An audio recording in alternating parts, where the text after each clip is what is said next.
I'm Barry Malphurs. I'm the chairman of the policy committee for Department of Disabilities and Special Needs. This is our regular monthly policy committee meeting, and I'm, of course, the vice chairman of the board. The first item on the agenda today, of course, as usual, is, and obviously it's April 12th at about 3:01, so we're not even late, so that's good. And the first item on the agenda, as it always is for me to call the meeting to order, which I'm officially doing now. And the next item is a statement of announcement, which I would ask Ms. Lori Mays to do on my behalf, if you would please. A meeting notice announcing the date, time, and place of the April 12th, 2022 Policy Committee meeting was distributed April 8th, 2022 to appropriate media and other groups or individuals who have requested notification. The announcement and agenda were posted at the Department of Disabilities and Special Needs Central Administrative Office and on the website.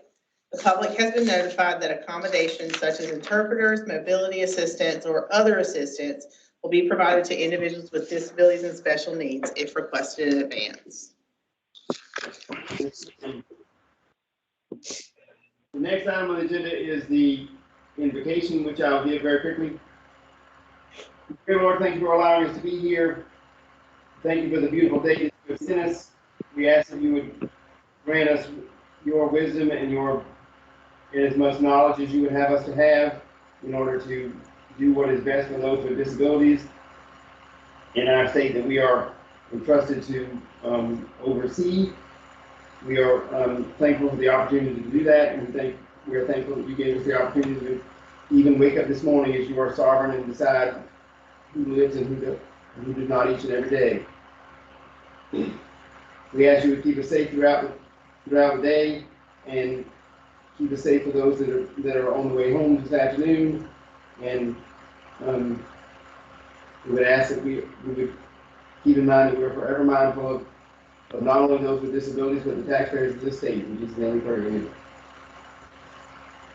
The next item on the agenda is the adoption of the agenda. I think everybody here knows that we work under unanimous consent of this committee, and so therefore, if I haven't heard any objection, we will move through the agenda as it's written. So if there's no objection to the agenda as written, I'm going to give it about 3 seconds, and if not, if I don't get an objection, it will be approved as written.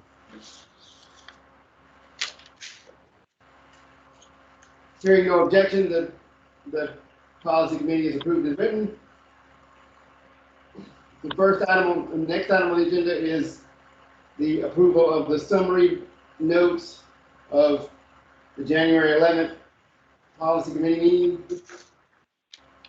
I have read those, and I don't have any changes to it, so if I don't hear any objection, same thing, we will approve them as written unless I hear objection in about 3 seconds.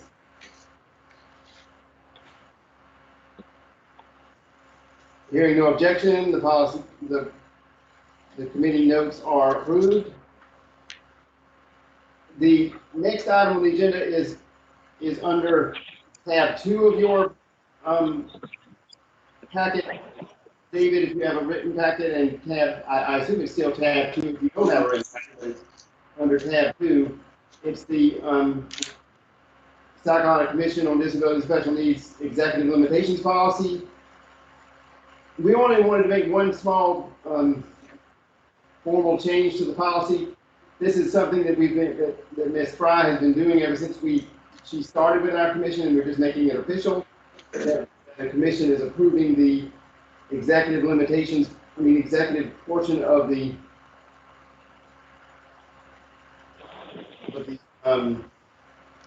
organizational chart. And we have an updated version of the chart here, but we're really not here to approve the chart. That probably, since there's been a slight change to it, that probably should be done at the next meeting of the commission. But we're just here to put the words, as you can see, it's in red on page 2 of your of this policy, where it says the state director shall present to the commission for approval any changes to the executive level to the organizational chart. So, as I say, that's nothing new. It's just some we're making official since the commission wanted that, and Ms. Fry has been doing that ever since she started. So we've made a couple changes to it, but we're just making it official. So if there's no objection to adding that to the policy, there's no other changes that I have at this time unless somebody else does. It's on the committee, of course.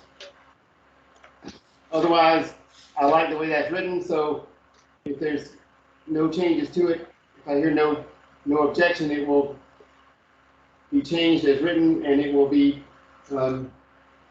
not sent out to public comment because this is a commission level policy, so that's not necessary. So if I don't hear an objection in 3 seconds, we're moving on. I hear no objection, so that policy is changed, and we will amend that policy in the future as it's deemed necessary. Now that's the only change we have.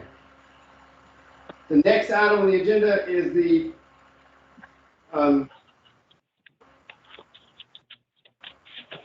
commission meeting, the public input policy, and this is something else that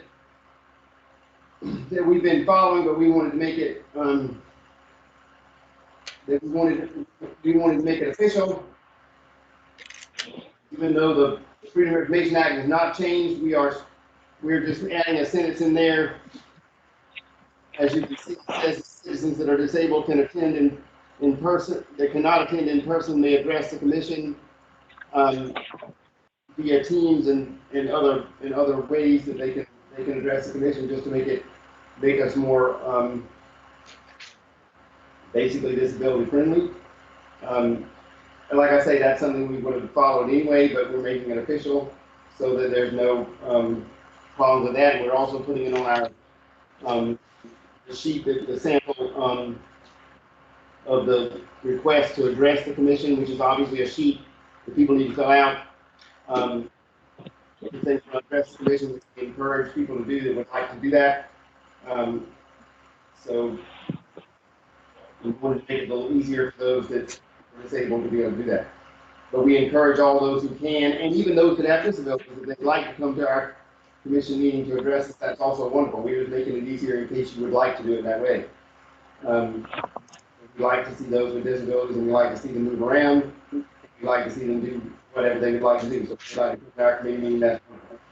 Just like I said in the beginning of our meeting here today, we'll make accommodations as necessary. So if there's no objection to that slight change, we will, I'll give 3 seconds, and if there's no objection, then that will be the change in that policy. That's the only change we have to that policy at this time.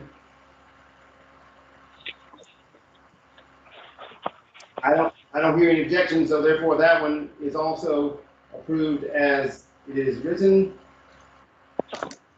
The next item, number C on the agenda, is the use of consultants policy, which is a human resources policy that one of the policies we've been looking at as a commission.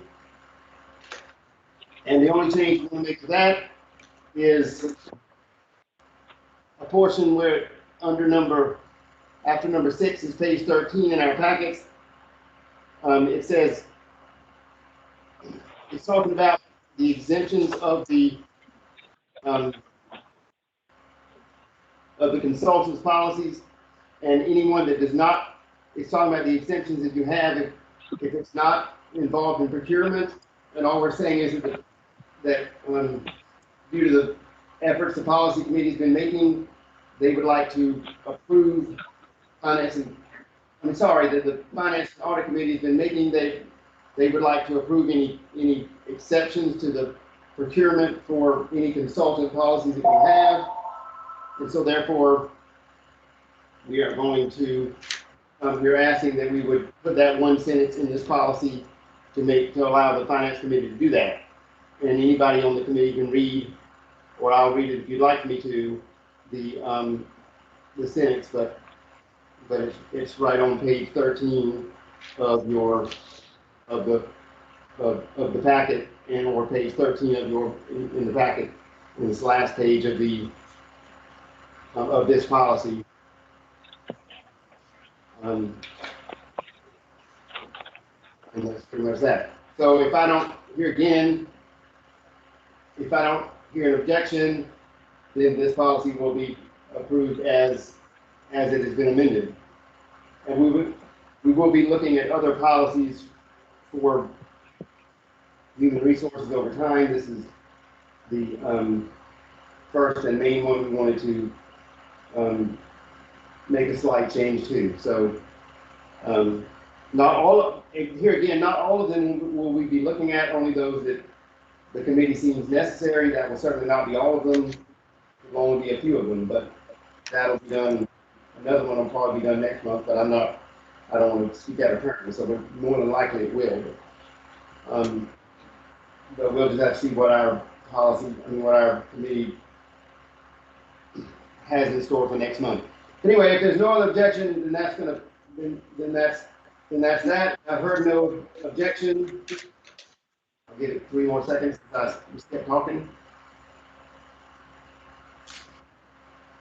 Mr. Malfres, I just wanted to clarify that this policy, when we went and looked at it, we were thinking that it was a human resource policy, but it's not. It's under fiscal. It's a 200 level policy. So it is something that the policy committee would need to look at anyway. It doesn't sit under HR anymore. I think it got moved at some point, sometime back. Okay, well, it was in the section that I have under although it does say 200, but it was under a section that had to do with yeah, but since it's a 200 level, it's categorized under fiscal, internal audit, and community contracts. Okay, well, good. I think it should be. That's wonderful. All right. Anyway, well, then that's the only. It's still, regardless, that's the change we have to it, and I'm glad it's not a human resources policy, because I didn't do this. So that's good. I was a little bit confused about that anyway. So, because it does relate to consultants, of course. So, anyway, there was no objection to that, so we're moving on to the next item on the agenda. And by the way, we don't have any more items on the agenda, so this is going to be maybe a record meeting again. But the next item on the agenda, I'm going to let. It is a new policy that we created due to fee for service. Excuse me. Sorry about that. I'm getting over a cold, as I said last month, and I don't sound quite like I should, I don't think yet, but I sincerely hope by the time I speak to any of you on the commission or in public or any other way that I'll be fine by then. But I think I'm pretty much fine today, but I'm talking a little, sorry. All right, so anyway, you want us for residential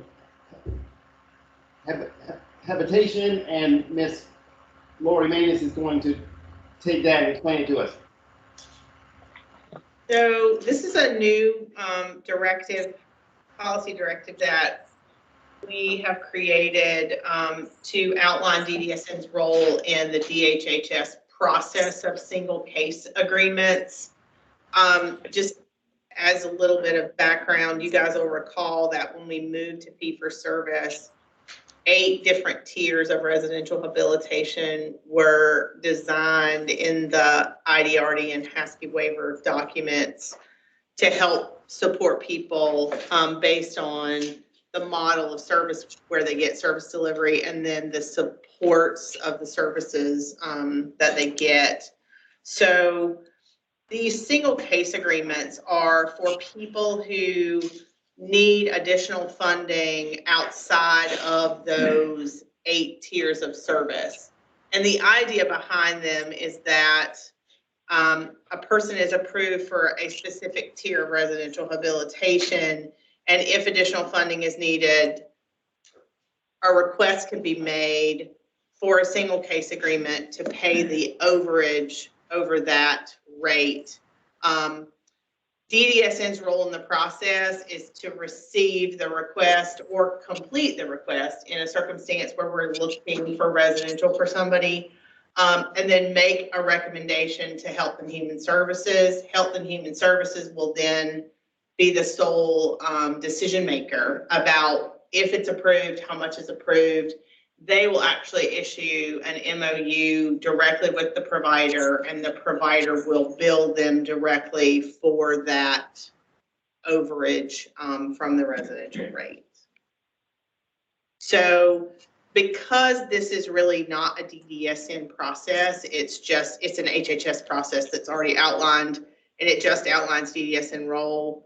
Commissioner Malferson and I talked, and I really don't think that this needs to go out for public comment, because it's really just an outline of the role that DDSN has, and can just be taken to the commission for approval. We have every plan to take it to the commission next week for approval, just as we have to take the organizational chart. So, because that, like I say, that's not our role today either. And it's not our role. It's just our role really to move this forward to the commission. So, that being said, if there's no objection to what I just said, and feel free to object if there is any, but if there isn't, Lori is going to present to us about the status of the update on the directives that we referred to staff earlier this year and in the past. Sure. So 3 directives, 125 DD, 60302 DD, and 60305 DD are currently out for public comment. They will not be presented to the commission next week because their expiration date for public comment actually falls on commission meeting day at 5 o'clock, so we can't present them to the commission. So they will be prepared and be presented to the commission at the May commission meeting. The only question I would have is, do we have any comments on any of them so far that are of note? No. Okay.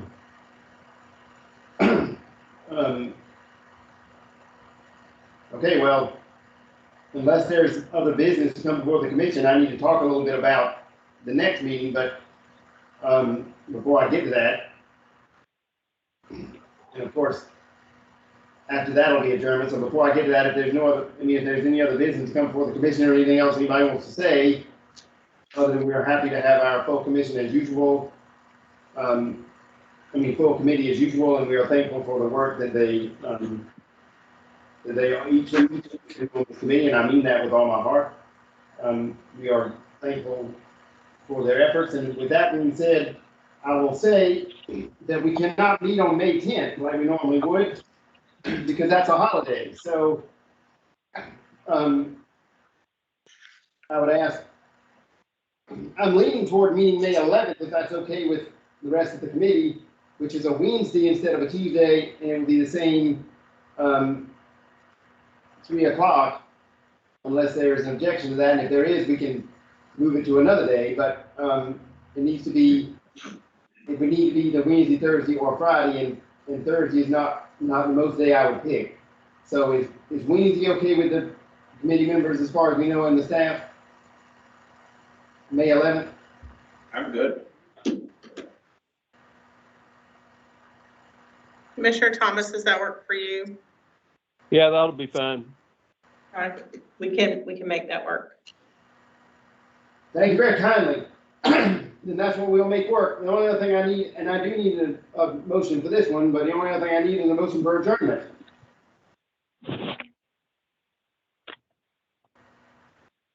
So Ed, you want to do that? So moved. Okay, so move. I'll second it, so we're done. Thank you very much for your efforts. Thank you. So that's pretty good.